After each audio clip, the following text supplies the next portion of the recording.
All right. Well, really pleased today. Welcome to the show, Alex. Thank you. Super pleased. This will be the 50th episode. And so I promised the viewers that basically on the 50th episode, we'll do something fun. And so I think I gave people lots of options to vote on. Yeah. Whether it's, I think it was bungee cord, I think it was wake surfing. I think bungee cord won out, but I couldn't find anybody to do bungee. Jumping. I think that'd have been a hard pass. Yeah, I think that's bungee jumping. So we just went fliteboarding.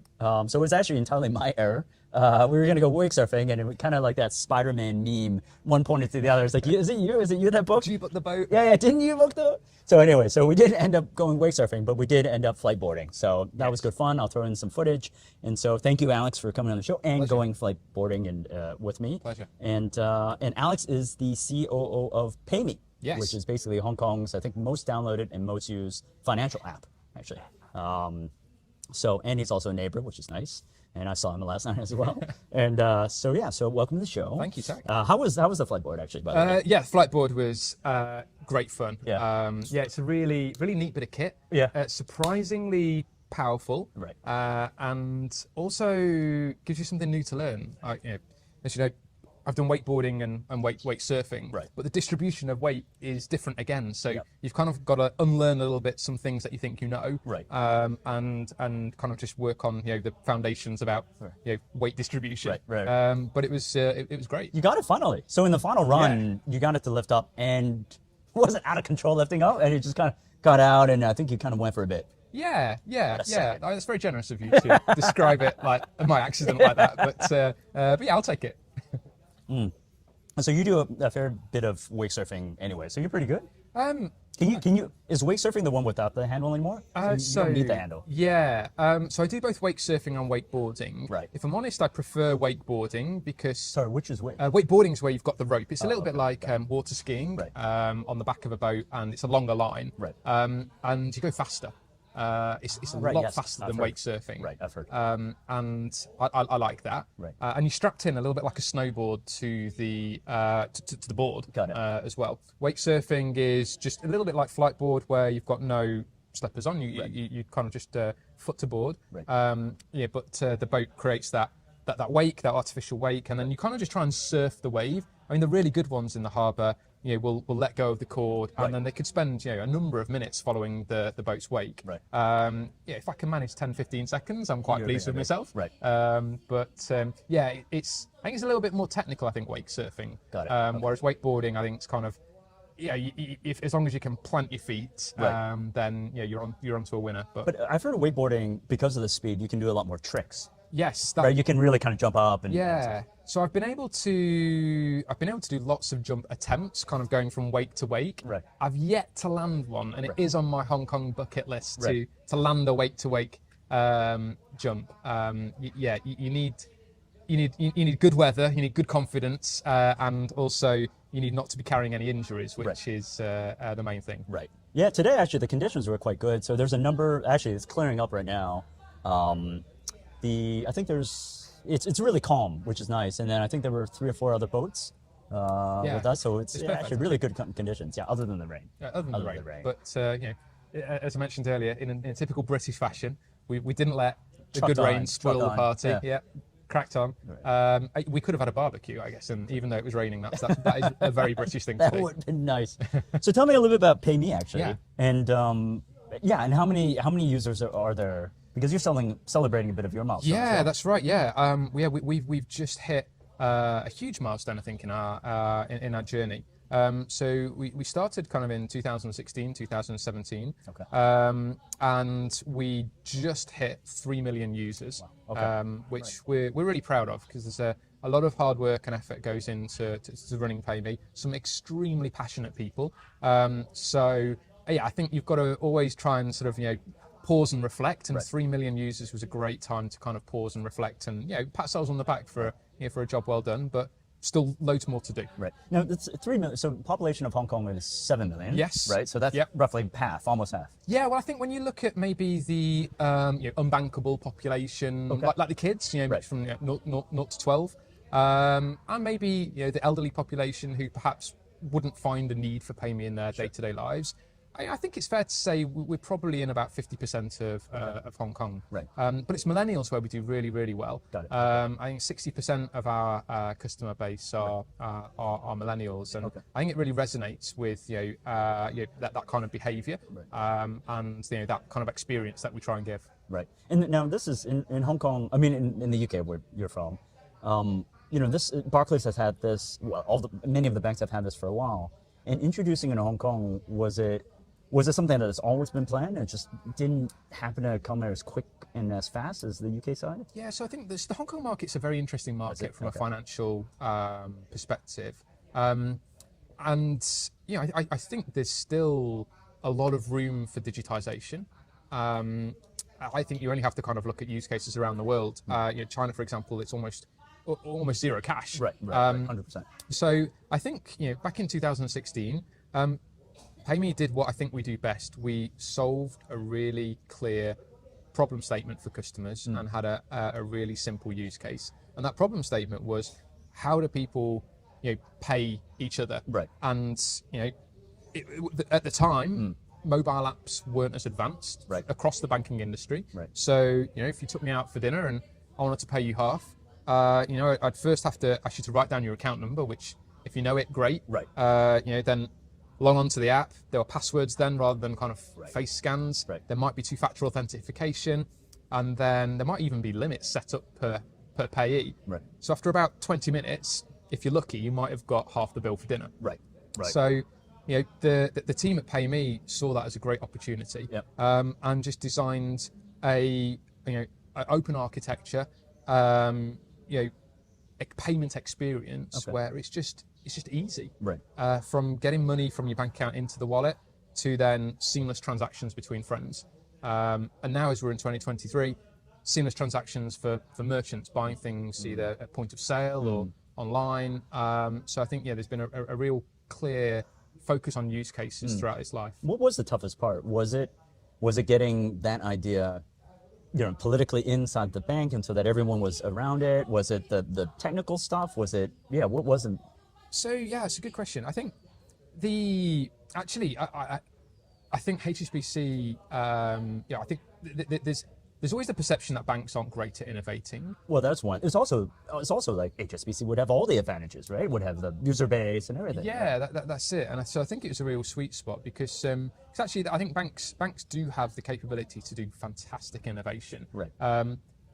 They've also got a plate of just sort of stuff that they just have to run. So it's often how much time can you dedicate to it. But in the instance of PayMe, there was they at the time that the HSBC management thought, right, what's the best way to kind of get this fintech off the ground? And it was stood up outside your typical HSBC infrastructure. Oh, right. So actually a number of the team, in fact all of the team were completely based out of WeWork, so outside of HSBC. Right.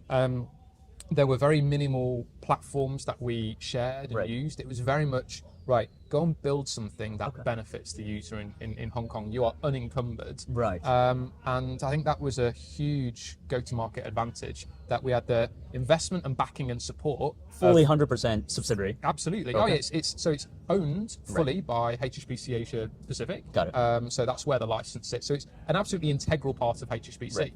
But just, the operational running of it was go and set something up. Right. Be unencumbered by any of the existing ways of working. Right. Think agile, think out the box, go and do it. And I think that turbocharged the ability to take a product to market. Okay, and then the people that were part of this team, were they part of HSBC, or were there also some people that were outside? There was a really good mix. Okay. So I think there was the right blend of outside talent, some really creative thinkers. In fact, our chief product officer, he was part of that group back there. So he's been there, done it, seen it, and now he's a thought leader in the product. Two more established bank people who knew about payments and the payment rails and knew how to connect some of the dots just to ensure that money moved. Right. So I think that was that was a real great blend. Interesting. Okay, so you're kind of partially saying if this crack team wasn't outside of the bank to some degree, and it could have been in the office or a different office, but it sounds like that was an advantage, being slightly away, right? Yeah. Defining its own identity, defining its own culture. Absolutely. Right, yeah. I think if you get the right team and give them the right opportunity, and give them freedom within a framework, I think there's always such creativity can happen in that environment.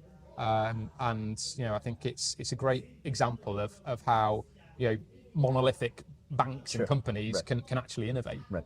And so on this organizational structure, the CEO of PayMe reports to The head of wealth and personal banking. Okay. So our CEO, Brad Jones, who is new to PayMe, who's just come from Myanmar. He was the CEO of Wave in Myanmar, which was a hugely successful payments app. Oh, okay. Very, very similar to he's not HSBC PayMe. guy. No. Right. But I think that's great actually, because as much as I am an HSBC guy, right. and I've been doing this for 20 plus years. Right. Brad has come from an environment. I mean, obviously a very tough and challenging environment, but he very much recognises the journey that we're on, because 8.5 years ago he helped set up and run a payments app, and has taken it completely from kind of startup to where it is today. I think they've got over 200,000 merchants, doing an awful lot of payment and an awful lot of good for Myanmar. So I think he's a brilliant leader to take PayMe to kind of the next level. Has that always been the case? Like the CEO is like a startup type of guy or girl, and then the CEO is a traditional kind of bank and understands the rails and the infrastructure within the bank. I mean, selfishly, I obviously think it works.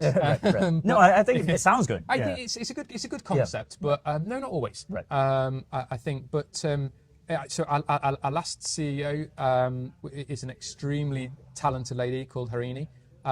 She did 10 years in McKinsey. She'd done a lot of strategy. She spent an awful lot of time laying the groundwork for what's our strategy going to be over the next 5 years, and helped point us on strategically the things that we needed to start working on and start building in order to really kind of take off. And we worked together. We almost started at the same time actually, but we ended up working together for 2.5 years before she found a great new opportunity in HSBC. But I think to be honest, any product or any business, I always think it's just about what they need at the time. Is it what they need at the time? And for us, she was absolutely what PayMe needed at the time. And now Brad as an outsider is also absolutely what we need at the time. So I think how do you take the PayMe? It's got a great user base now. Yes. How do we build on top of that? What other services can we build on top of that? So I mean, there's an awful lot that we're looking at. I mean, firstly, I think we need to, as much as we need to think broad about payment and making payment really easy. I think you've got to not lose sight of the foundationals. So what is the experience like? And that's critical with payments.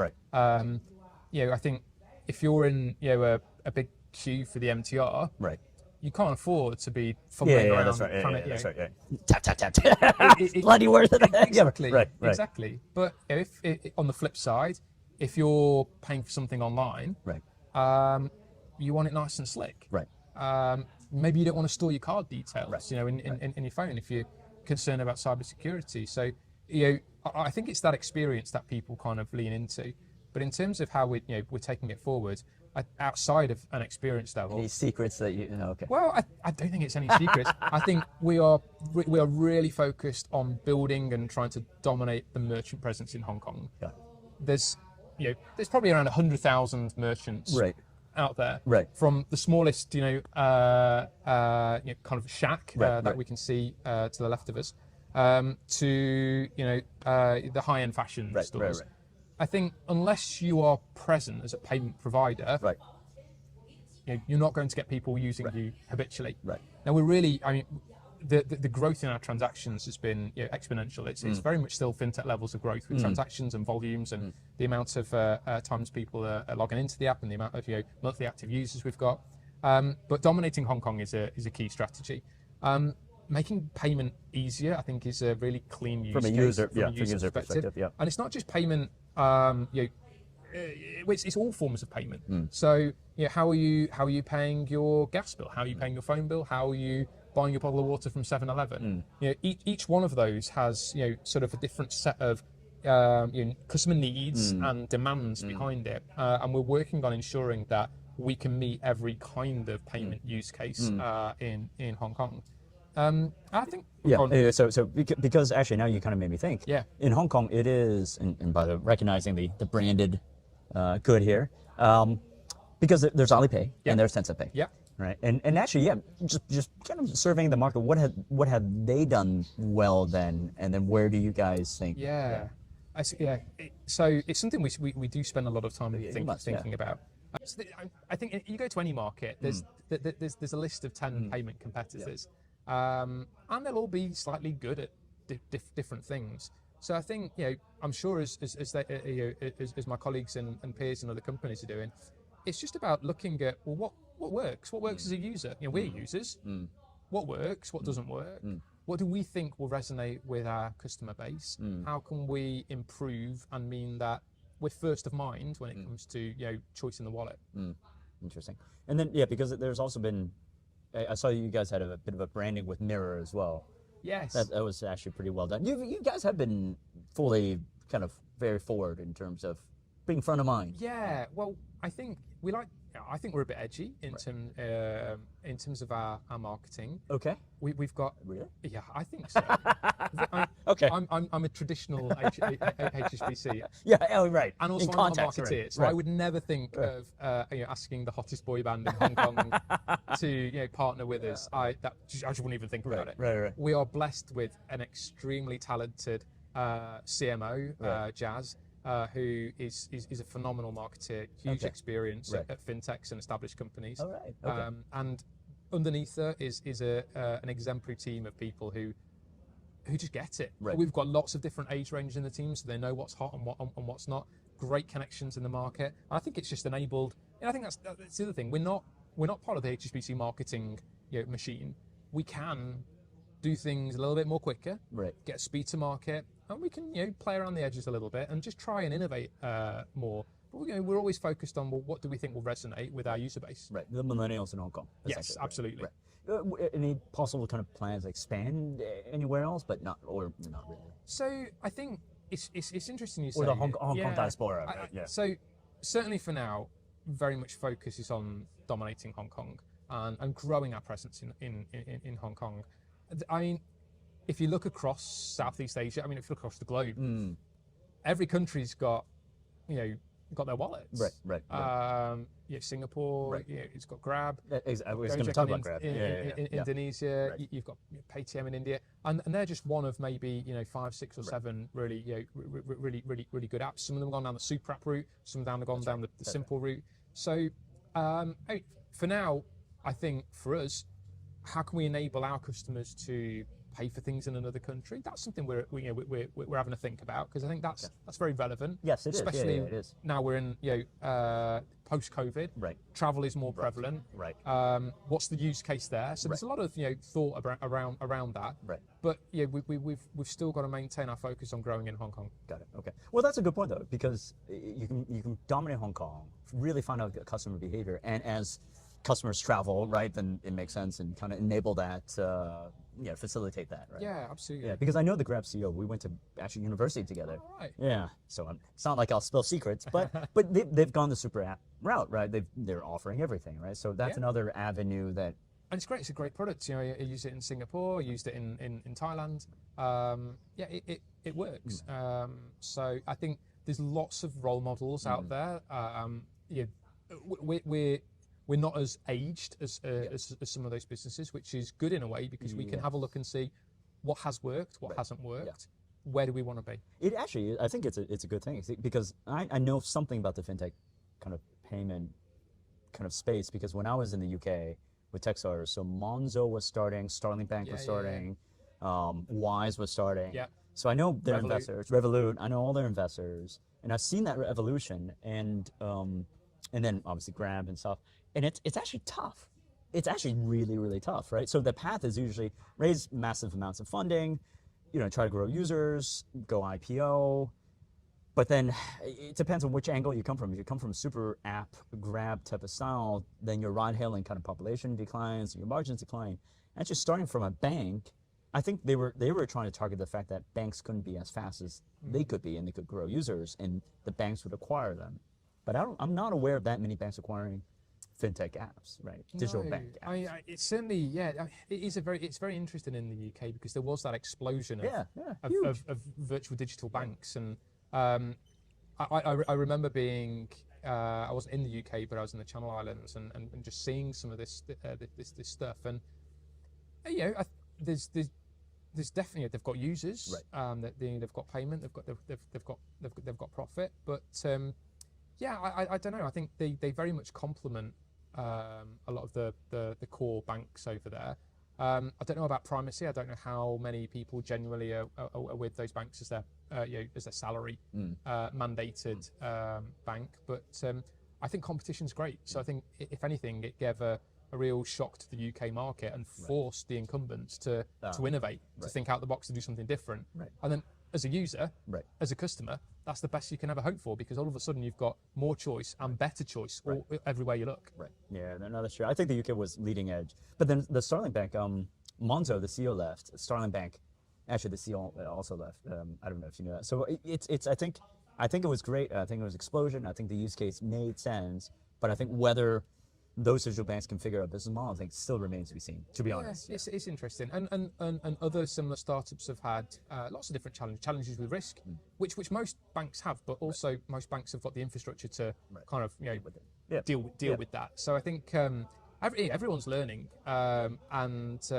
think would banks acquire these fintechs for their technology? Yeah. I don't think they would in this day and age, really? because You could do it in-house. well, it's important for me to keep close to some of the technology. So I do have accounts with a lot of these banks, not in Hong Kong and in the UK, just to see what it's like from an experience point of view. Right. And all of them are good in their own ways, but I couldn't single one out for being, not a bit behind the times. So I mean, I don't know what goes on under the hood. So maybe there's reasons for acquisition that are not obvious to a user, but the experience is very very similar. They're all very, very slick. They can do their job really well. So I don't know whether the original thought around, well, a bank will acquire us for our technology is Or maybe, users. Yeah, Or users. Users, I think there's definitely a. Oh, is that right? There's always going to be a use case for banks acquiring fintechs for their users, but yeah, we don't see an awful lot. But equally, we've just come out of a 3-year period where the world's been turned on its head. Right. Investments going up and down. Right. Central rates, inflation. So there's a lot of macroeconomic, just a melting pot. Sure. So Yep. who knows? Maybe lots of people have been thinking about it. So we'll see. Well, that's all the time that we have. So thank you very much. Thank you for wakeboarding and surfing. Maybe the next time for the 100th episode, we can try something equally equally exciting or demanding. Indeed. Before we go, let me turn the tables. Ask you one more. Oh, question. jeez. Okay, all right. As a user, Right. what one feature would you like to see in PayMe? You know what? I must admit, I do not have PayMe. I don't. No, my wife does. No, like I don't have anything. Like I don't have it. Like I don't have anything. Having said that, what I do find interesting is the branding is pretty good, because whenever I see PayMe, like someone sends me a link, it's like bounces right there. You see a big P. I was like, okay, like it wins the hearts and minds. So as you were talking about the Mirror sponsorship, I was like you're winning the hearts and minds of Hong Kong, and it's kind of interesting how PayMe is kind of doing. It's not the first bank that's doing it. I think Ali and WeChat has maybe first, but a little bit more aggressive. But from a branding perspective, it's a bit how do you say it? It's a bit cheekier. It's a bit more human, right? So Ali, you'll see the signs. You'll see WeChat, and you see the signs, but it's not. You don't see the people behind it. Yeah. I've never seen the advertising about Alipay and WeChat Pay. But with PayMe, I definitely see the advertising, and I think that helps. Cool. Especially in this day and age, I think branding is about authenticity and connecting with people, not just the campaign, right? Yeah, absolutely. So this is why we do the interviews. Indeed. Right? Right. Well, on our walk home, not only will you download it, You can send me some money as well. Yeah, that's true. I Fee can for try the it. interview. That's true. That's true. Yeah, I definitely need to download it first. Well, thank you very much. Pleasure, Tak. Thank you Yeah. so much. Cheers.